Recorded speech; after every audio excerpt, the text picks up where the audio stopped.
Hello दोस्तों, स्वागत है आपका हमारी आज की वीडियो में। तो दोस्तों, आज मौका देखकर ही गुनगुन ने चौका मार दिया। कहाँ समर की माँ सोच रही थी कि मैं पुलिस का साथ लूं, अपनी गुनगुन को घर ले आऊं, तो गुनगुन ने ही उनके नाम एफआईआर दर्ज करा दी, समर और समर की माँ के नाम। तो दोस्तों, वो सोच ही रही होती है कि इंस्पेक्टर साहब धमाक जाते हैं उनके घर पे। तो वो कहती है आइए इंस्पेक्टर साहब बैठिए, नमस्कार। बैठ जाते हैं और वो भी बैठ जाती है। तो वो कहती है सुनाइए। तो वो कहते हैं इंस्पेक्टर साहब कि आपके नाम और आपके बेटे के नाम एफआईआर दर्ज कराइए। वो कहती है किसने कराई भैया? तो समर की माँ चौंक जाती है और इंस्पेक्टर साहब बताती हैं गुनगुन का नाम। तो वो और उससे ज्यादा चौंक जाती हैं कि भैया गुनगुन ने हमारे नाम एफआईआर दर्ज कराई है। तो वो कहती है बताओ देखो सर, कहा मैं सोच रही थी कि मैं पुलिस वालों का साथ लूं, कानून का साथ लूं, तो गुनगुन को यहाँ ले आऊं। तो कहती क्या बकवास फैल रही हो तुम? तो मारते तोड़ते थे, फिर उसको वहां भेज दिया धोखेबाजी से। अब वहां भी उसे टॉर्चर हुआ जा रहा है, उसे दिक्कत मिल रही है। उसको क्या कहा था वहां सही रहेगी, ये है वो है। अब वो यहाँ आने को तुम लोग चाह नहीं रहे कि वो यहाँ आए। तो वो कहती है अरे सर मैं उससे मिली थी, मैंने उसे खुद देखा था भैया, वहां दिक्कत में है। मैं खुद चाह रही थी आपके पास जाने को, आपको यकीन नहीं होता तो मैं समर को बुला लेती हूँ। तो वो कहता समर को तो आना चाहिए क्योंकि उसके नाम भी है। तो कहती है हाँ मैं फोन लगाती। तो फोन लगाती है अपने बेटे को और बुलाती है। कहती बेटा तू 10-15 मिनट में घर आ जा, सर आए हैं और गुनगुन ने हमारे नाम एप्लीकेशन लगाई है, देख तेरा नाम भी मेरा भी है और राधिका की माँ छूट गई। तो कहती है कि अच्छा माँ आता हूँ। तो उधर वो तो कहता है मैं आता हूँ माँ, और इधर उसकी माँ बताती है अपने बारे में कि देखो सर जब गुनगुन यहाँ से गई थी ध्रुव के साथ में तब हम लोग नहीं थे। तो वो कहता है कि तुम्हारा बेटा? तो वो कहती मेरा बेटा भी नहीं था।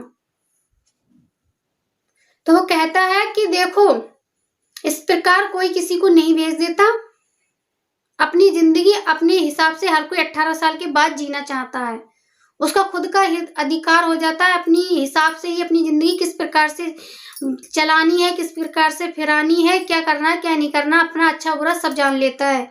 जब उसकी मर्जी नहीं थी तो क्यों भेजा? तो वो कहती देखो सर जब हम नहीं थे तो राधिका की माँ ने मौका देखकर ही उसको ध्रुव को बुला लिया और भेज दिया गुनगुन को। अब हमारे ऊपर आने की नौबत आ रही है, एप्लीकेशन भी हमारे ऊपर आई है।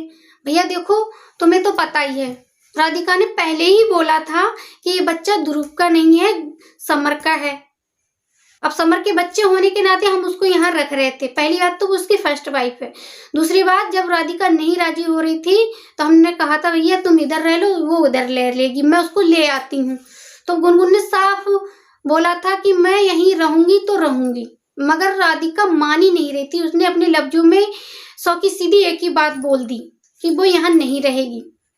तो मैं एप्लीकेशन यही लिखवाने आ रही थी सर कि गुनगुन वहां रह रही है तो उसके साथ उसके बच्चे के साथ कोई अनहोनी ना हो जाए, क्योंकि वो लोग उससे बहुत ज्यादा काम करा रहे हैं। एक प्रेग्नेंट लेडी के लिए बहुत ज्यादा दिक्कतें आती हैं, बहुत ज्यादा मुश्किलों का सामना करना पड़ता है। तो सर यही मेरी एप्लीकेशन थी और मेरा भी बयान लिखेंगे, समर जब तक आता है तो लिख लीजिए कि गुनगुन को कोई प्रॉब्लम नहीं आनी चाहिए। अगर कोई दिक्कत होती है तो उसकी जिम्मेवार समर की माँ नहीं है, समर नहीं है, और उसको दिक्कत आती है तो उसकी जिम्मेवारी सिर्फ और सिर्फ ध्रुव की माँ की है, क्योंकि वो लोग ले गए उसे जबरदस्त और हमारे पीठ पिछाड़ू। पहली बात बंदा आता नहीं, हमारे पीठ पिछाड़ू आता नहीं। दूसरी बात जब आया था तो उसको लेकर नहीं जाता, जब लेकर गया है। तीसरी बात यह है सर अपनी जिम्मेदारी पे लेकर गया है तो उससे इतने सारे अत्याचार क्यों कर रहा है, उसे टॉर्चर क्यों करता है? जितना उसका मन हो, जितना उसकी हिम्मत होगी उतना काम करेगी ना, उसके लिमिट से ओवर काम कराएगा तो दिक्कत तो आएगी। ऐसा ना हो कि कल तबीयत खराब हो जाए, जान के लाले पड़ जाए तो भैया समर के घर छोड़ दो, इसकी समर की माँ और समर जिम्मेवारी है, ये ना होना चाहिए। तो कहते हैं हाँ ठीक है। तो दोस्तों ये सारी बातें लिखी जाती हैं। उधर गुनगुन सोचती है कि आखिर मुझे वो लोग आते तो हैं पर ले क्यों नहीं जाते, आखिर ध्रुव की बातों में ऐसा क्या है जो अब वो लोग समझ नहीं पा रहे हैं। तो वो जान जाती है गाइस कि राधिका की माँ ने इस ध्रुव को बहलाया, फुसलाया, चढ़ाया या रुपया पैसा दिया है, क्योंकि वो जानती है पहले से ही कि राधिका के पापा बहुत पैसे वाले हैं, बहुत ज्यादा उनके पास में पैसा है, तो पैसा वाला इंसान इंसान को खरीद लेता है। तो गुनगुन यही सोचती है अपने माइंड में, और वो अपने भैया की बातों को ध्यान देती है कि मेरे भैया ने सही कहा था, ये ध्रुव तेरे लायक नहीं है, इसे छोड़ दे, इसे छोड़ दे। मैंने एक बारी शादी करके टूट गई, 2 बारी शादी मैंने फिर की, फिर उसने मुझे इतना बड़ा शौक दिया कि इस राधिका के चक्कर में मुझे ढील दी, मेरे बच्चों को भी अपनाने से मना कर दिया। तो वो इतना सब कुछ सोचती है। अब आपको तो पता है, जब किसी लेडी के पेट में बच्चा होता है, वो अपनी जिंदगी मौत से लड़ती है, सोचती है, इतनी गंभीर हालत है उसकी हद से ज्यादा। तो वो अपने आगे पीछे का सोच रही है कि आखिर काश मैं उस टाइम अपने भैया की बात मान जाती, काश मैं उस टाइम अपने पापा की बात मान जाती, काश उस टाइम मुझे ऐसा नहीं करना चाहिए था, काश मैं ऐसा नहीं सोचती, काश मैं उसको अपना पागलपन प्यारपन ना सोचती। तो दोस्तों उसने ये सारी बातों को नोट करते हुए उसके ऊपर एप्लीकेशन लगाई है। तो दोस्तों उसने सही भी लगाई है, ये बंदा ना पहले ठीक था, ना अब ठीक है, और ना कभी ठीक हो सकता है।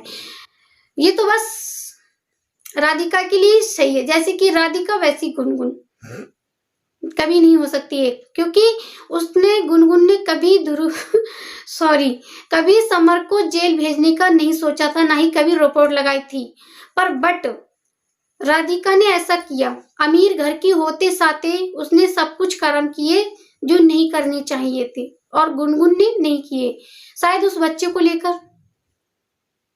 अब उस बच्चे की खातिर ही वो उसको जेल में डालेगी।